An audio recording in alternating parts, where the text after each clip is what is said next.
A bus stop with a girl waiting around in daylight. She sits down and waits until evening for a man. The man arrives whilst pushing an old motorcycle. They take a stroll and have dinner together. They're friends. They talk for a bit and she asks about his love life.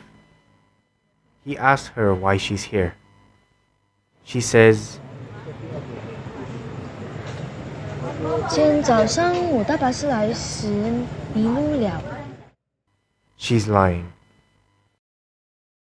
A Tree in Tanjung Malim is a 2004 short film written and directed by Tan Chui Mui.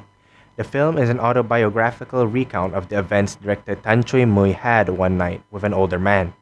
But before I begin, let me preface that I think that the Malaysian movie industry is too uninspired with its stories.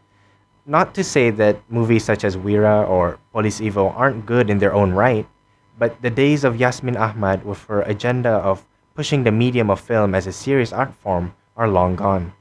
And that's exactly why I cannot recommend Tan Chui Mui enough as a filmmaker.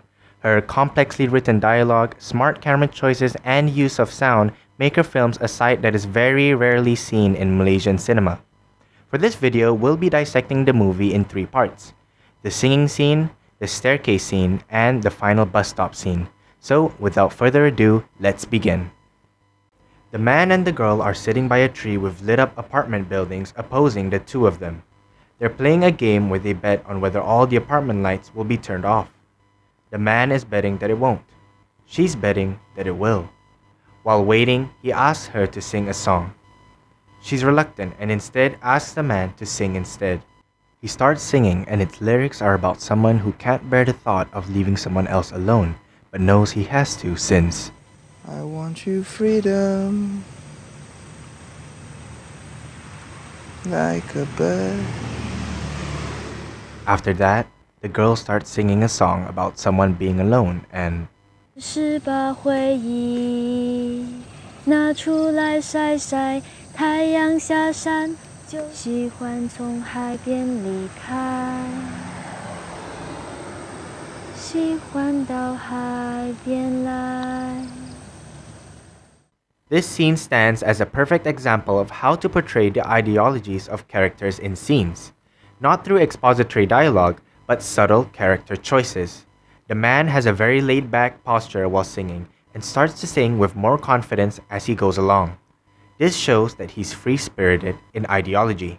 The lyrics are symbolic of his motivation as a character, with his character wanting the girl to be close to him, but also wanting her to be free. With this, we can conclude that he doesn't look at her sexually and only wants the best for her. For the girl, her body language is closed off when singing and at a more gentle tone than her speaking voice, showing that she's not comfortable about opening up. She does anyway though and sings about wanting to be free and leaving people behind. The lyrics also entail that she hides her feelings. Her motivation is unclear. This is the story arc the film is taking. 我跟你讲，那间房间是我的，我都在这里，在哪里会关？ The staircase scene feels as if it's more about showing off Tan Chui Mui's great sense of direction in camera placement. Here, she showcases her greatest trademark, the overly long, lingering shot. The man tells her to wait at the staircase of his apartment while he's getting her a book. So, she waits. Now, this is my personal favorite scene of the whole film, and here's why. The girl waits and receives the book in a span of 2 minutes and 47 seconds. In that time, the shot is being done in handheld and noticeably moving. In film, handheld shots are meant to show a character's unstable state of mind. What's in the box? What's in the box? Hey! Look at me. Sure. Look at me. Sure. I'm the captain now. In this film, however, the choice of keeping the camera steady or not is to show eagerness. This scene is actually a perfect companion piece for the singing scene, which is why I assume they happen in succession of each other. The singing scene is very steady in how it's framed and the characters stay relative to their position.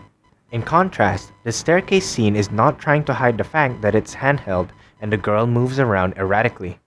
She explores what little space there is in the frame, as if it's the only space available to her. Even though the frame is blocked with parked motorcycles, it shows a straight path from the staircase to the exit, having our eye be guided with the subject of the scene, the young girl. Yet, she doesn't leave and fidgets while waiting. She wants to see him. The sound design in this scene is particularly great, with the crickets providing ambience for the brevity of the situation, as well as the moment when somebody else is walking downstairs and the girl was expecting to meet the older man only to find out it's a random stranger, and her brushing it off as if it was nothing.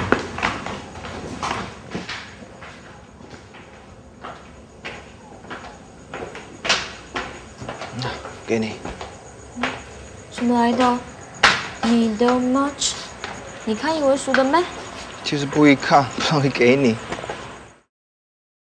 The final bus stop scene is the climax of the film, with the story having built up its characters. Tan Chui Mui's writing shines the brightest in this scene, with her characters having mostly consistent body language at this point. They are now confident in where they stand, and she has now set up the final confrontation between the two, as they have one last conversation. 你会不会喜欢我？ The man replies by implying that she's too young for him. He remarks that he was arrogant when he was young and that he didn't know what he was doing. He regrets it. He lights up a cigarette but holds the smoke as much as he can so that he won't affect the girl. He then says, 最想娶那个女子，刚刚结了婚。 This silence is utilized extremely well by Tan Chui Mui, since it shows that the characters have finally reached a decision. 今早搭巴士来时迷路了，不知道在什么地方下车。路旁有一棵大树，不断地下着白花，薄薄的，像滴树浆。 The phrase that the girl is talking about is metaphorical on her taking a chance in life and doing something stupid that interests her. The bus stop is what road she's supposed to take in her life. By missing the bus stop, she ended up near a beautiful tree. She then says, 想，就算我没有去到我要去的地方，却反而看见美丽的风景。 she's decided. The man puts out his cigarette by stomping, symbolizing that his need to protect her is gone. 陈翠梅，其实你懂什么？